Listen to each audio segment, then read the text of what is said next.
Head over to miniaturemarket.com. They have thousands of board games at discounted prices like Phantom Inc. Hello my friends, it's the Game Boy Geek here. You're about to see my Allegro 1-minute overview and final thoughts. This is designed to see if this game warrants more of your time. If it does, just keep watching because then you'll see my full intro overview and final thoughts. However, if you don't want to be spoiled anything and you want to skip right to the full review, use the time index below in YouTube. Phantom Inc. is a team versus team word-based party game where your team's clue giver will know the single word that both you and the other team is trying to get, but you're going to be giving them questions to answer and you're going to be learning a little bit about what that word is. So you'll be secretly asking a question to your clue giver. So let's say the key word this round was flag and you gave them this. And they'll begin to give you a clue one letter at a time. And when you think you know what they're talking about, you say Silencio. And when you say that, they finish their letter and they stop. Because maybe they were trying to tell you that the flag waves.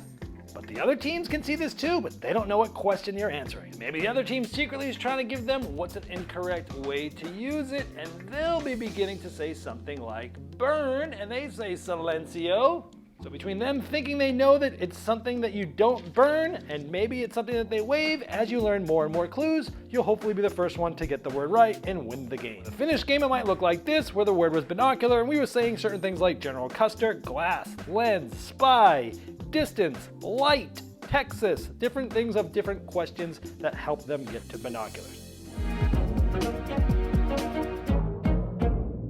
Phantom Inc. is a clever word-based team party game. It's great to play with candles and seance music, really gets the theme going. Both teams are trying to guess the same word, which is very clever, and you're trying to select the right questions to get the answers that you're looking for and using deduction. You're also trying to deduce what are the other players' answers after knowing what the answers to my questions are, to try to figure out what that word is. It helps balance things out as the second team gets to learn a little bit more than the first team earlier.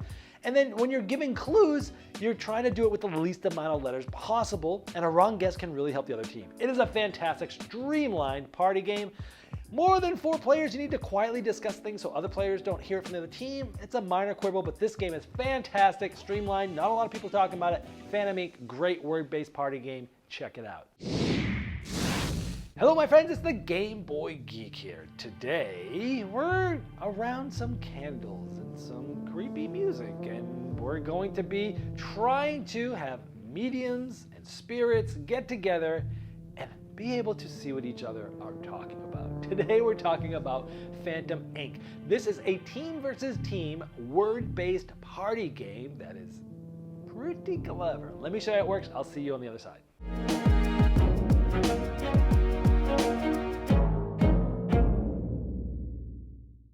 In Phantom Inc., you'll have 2 teams. Each team is trying to be the first one to guess the secret word that round. Each team will have 1 clue giver, and both of those clue givers from the different teams will both decide which one of these is the secret word for this game, where the guessers of each team are going to have a hand of questions that they're going to decide which ones to pass to the clue giver that knows the answer to try to learn about which is the word.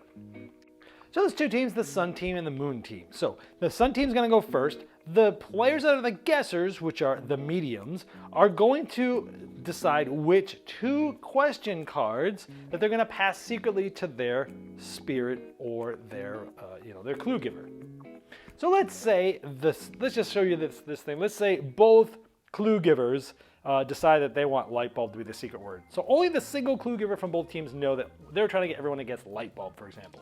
Okay, so we don't know anything about this. We look at our 2 cards and we go, you know what, let's just give our spirit, our clue giver, these 2 cards for questions. So that person will look at these cards, they'll discard 1 face up so everyone can see which one they didn't answer, but then they will pass the one they're going to answer face down back to us. So that later on in the game we can go, oh, okay, that first answer was what's the first word that pops in your head about it. Now here's the trick. When they start to do this, they're going to begin to write the word 1 letter at a time on this sheet. But they're supposed to do it slowly like a spirit, because they actually want you to be thinking as they're doing this.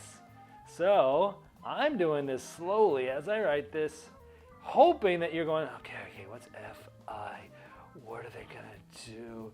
And when you think you know what I'm doing, or you just think I'm so wildly off you don't want me to give other players clues because the other team can see what I'm doing here, anyone from your team says silencio, or we just say stop, and they'll stop. Okay, so now both teams, both us and the other team, can see this. Now we know what question they're answering, which is, what's the first word that pops in your head about a light bulb? Well, clearly I was trying to write filament. But the other people, they see FIL, but they have no idea the context behind that. However, since they're trying to get the same word of light bulb, as their clue giver starts giving them clues, they're going to try to learn the context of what this might mean based upon what they know that they've gotten answers from. Then it becomes the moon team's turn. It's the other team, and they give 2 questions to their spirit. Again, they're going to discard one face up, and then they're going to pass one face back. So this team now secretly gets to see what their spirit's going to tell them. Ooh, what's the incorrect way to use it? So now their person's going to do the same thing. Like maybe they say, you. And you're supposed to say the letters as you're writing them. And we usually do it like a ghost. It just makes it a lot of fun.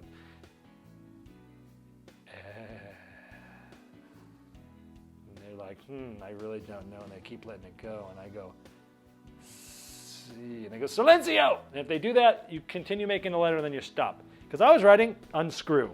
What's something that's an incorrect way to use it? Well, unscrew it. Then you'd keep going back and forth. Now you'll notice the sun team goes first. So they're going to get 1, 2, 3, and then we see an I. So they're going to get 3 clues before that. However, the other team who goes second gets 2 clues. So after their second clue, they're giving a third clue. This team now gets to, because they're here, they get it first. They get to point to any clue on either board, either this one or this one. And by the way, both teams will have their own sheet of paper, but they're double-sided, so I'm just using the same one. But you would have this one, and they would have another sheet that's flipped over. So you can see everything all at once.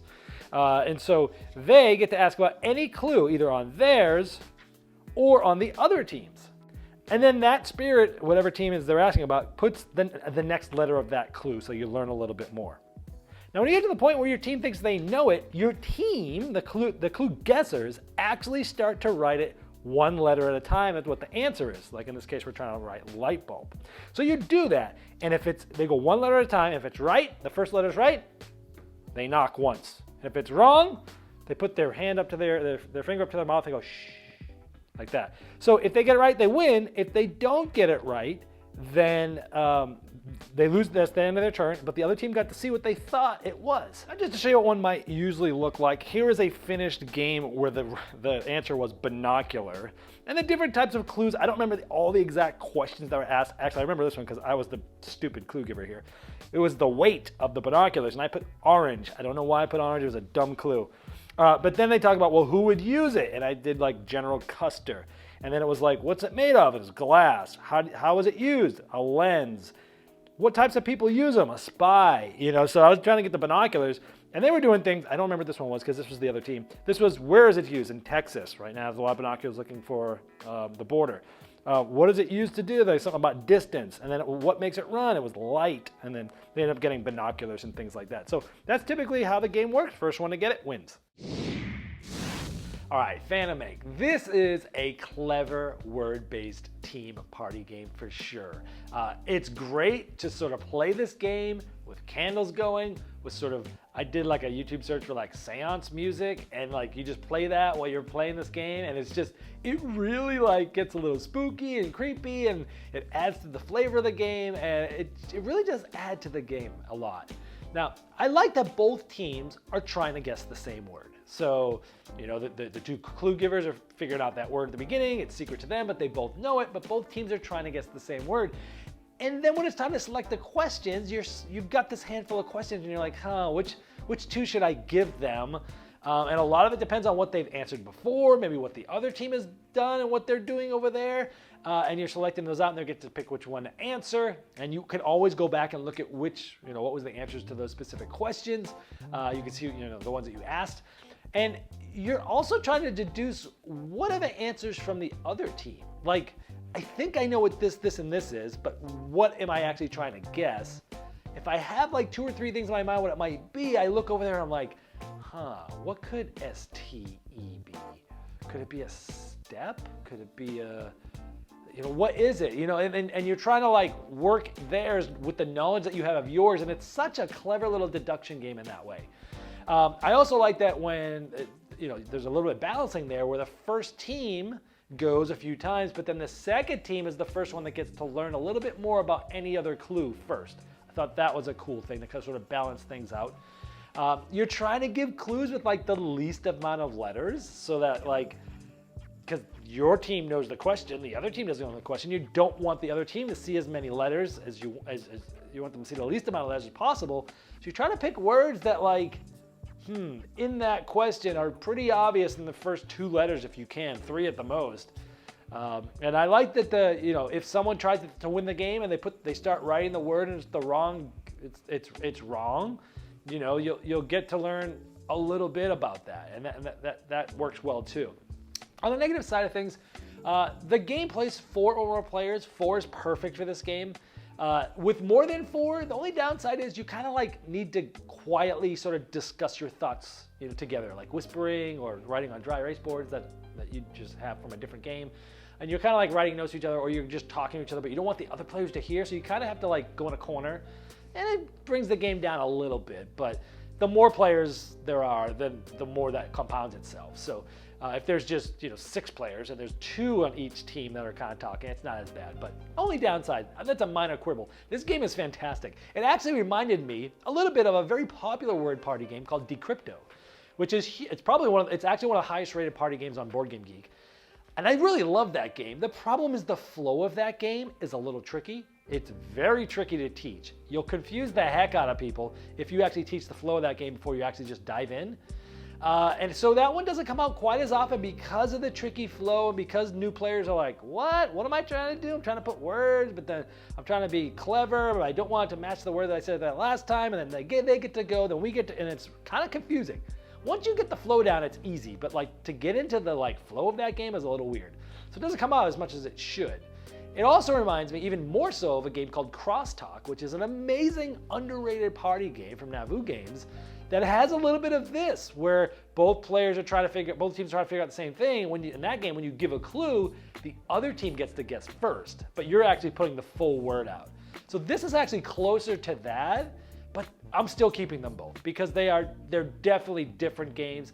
They're both word-based team deductive party games, but they still do things differently enough, like in here you're selecting the questions and such, that I love them both. So Phantom Inc, fantastic. It's gonna be on my short list for Party Game of the Year consideration for sure. If you like word-based party games, 4 to 10 players, this is one not to pass up. Not a lot of people are talking about it, but more should be. This is a diamond in the rough because not a lot of people are talking about it.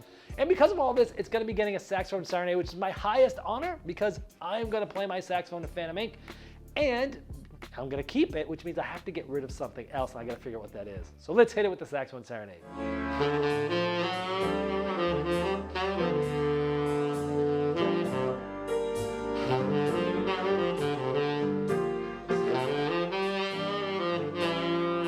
Game Toppers not only transforms your existing table to a high-quality gaming solution, they now offer full leg kits and dining cover solutions for the full table application.